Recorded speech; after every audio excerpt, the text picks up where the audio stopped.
राष्ट्रीय सुरक्षा म्हटलं की साधारणपणे याच्याशी आपला संबंध नाही, हे कुठेतरी लष्कराशी संबंधित आहे किंवा कुठे राज्यशास्त्र किंवा आंतरराष्ट्रीय संबंधांच्या विद्यार्थ्यांनी करावं अशी सर्वसाधारण धारणा असते. पण एक लक्षात घ्या, राष्ट्रीय सुरक्षा हा आपल्या रोजच्या व्यवहारातला एक प्रश्न आहे, एक समस्या आहे. कशा अर्थाने? साध्या गोष्टी आहेत. पेट्रोलच्या किमती वाढल्या. का वाढल्या? तर कुठेतरी इराणमध्ये एक युद्ध चालू आहे, होर्मुझमधनं तेलाच्या बोटी येऊ शकत नाहीत, त्याच्यामुळे ह्या किमती इथे वाढल्या, पेट्रोल महाग झालं.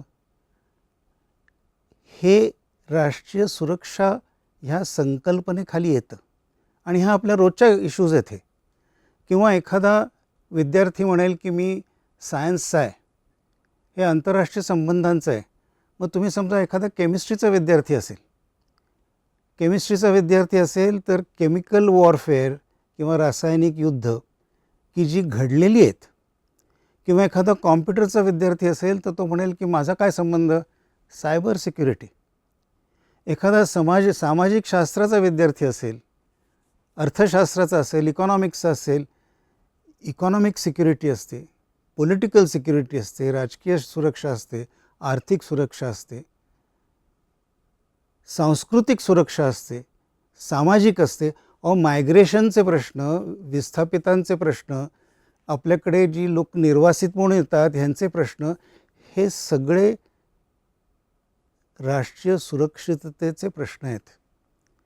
आणि हे समजावून घेण्यासाठी तुम्हाला कुठल्याही एका विद्याशाखेची डिग्री हवी असं नाही. हे आपण सर्वसामान्य लोक त्याच्याशी रोज झगडत असतो, ते जाणून घेण्याची गरज आहे. त्यामुळे विद्यार्थी कुठलेही असोत, मग ते कॉमर्सचे असतील, आर्ट्सचे असतील, सायन्सचे असतील, इंजिनिअरिंगचे असतील, कुठले टेक्निकल असतील, राष्ट्रीय सुरक्षा ही संकल्पना आणि त्याच्यातनं येणाऱ्या समस्या ह्या त्यांनी समजून घेण्याची गरज आहे. त्या समजण्यासाठी ह्या अभ्यासक्रमाचा उपयोग होईल. किंवा अगदी तुम्ही विद्यार्थी नसाल, तुम्ही एक सर्वसामान्य नागरिक असाल, उद्या पेपर वाचत नाही, न्यूज बघता, टी व्ही बघता, त्यांनाही त्या बातम्या समजण्यासाठी, त्या बातम्यांचा अर्थ समजण्यासाठी, त्या बातम्यांचं आकलन होण्यासाठी हा जो अभ्यासक्रम आहे हा उपयोगी ठरतो.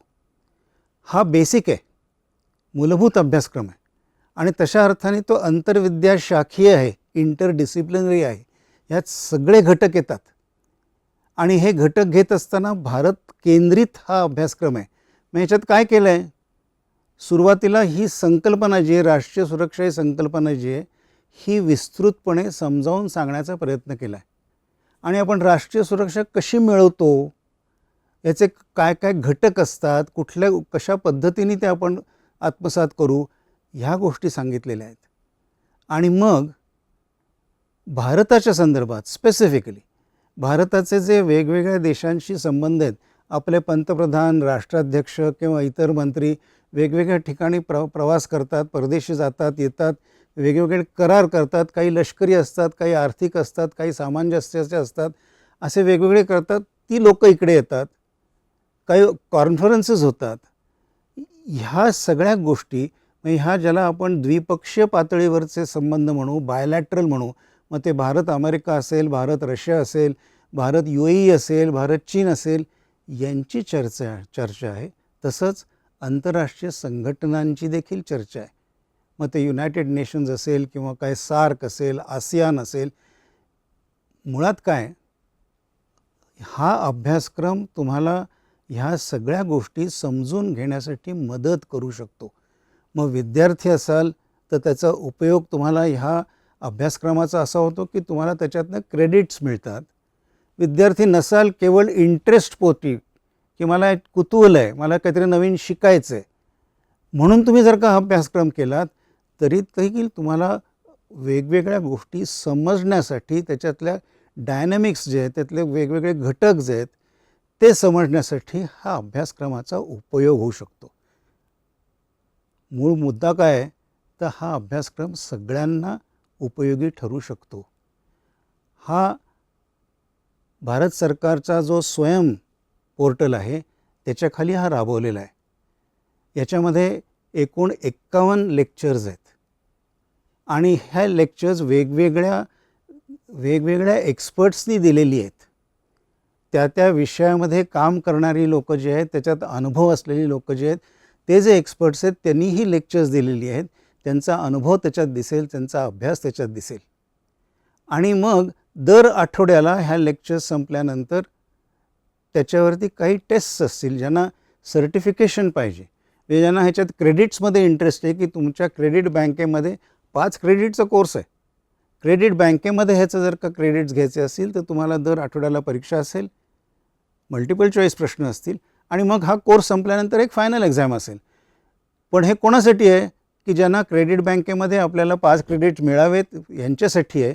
आणि ज्यांना केवळ इंटरेस्ट म्हणून करायचं आहे, मला ह्याच्यात इंटरेस्ट आहे म्हणून मी करतो आहे, त्यांना हा अभ्यासक्रम नुसता पण करता येईल.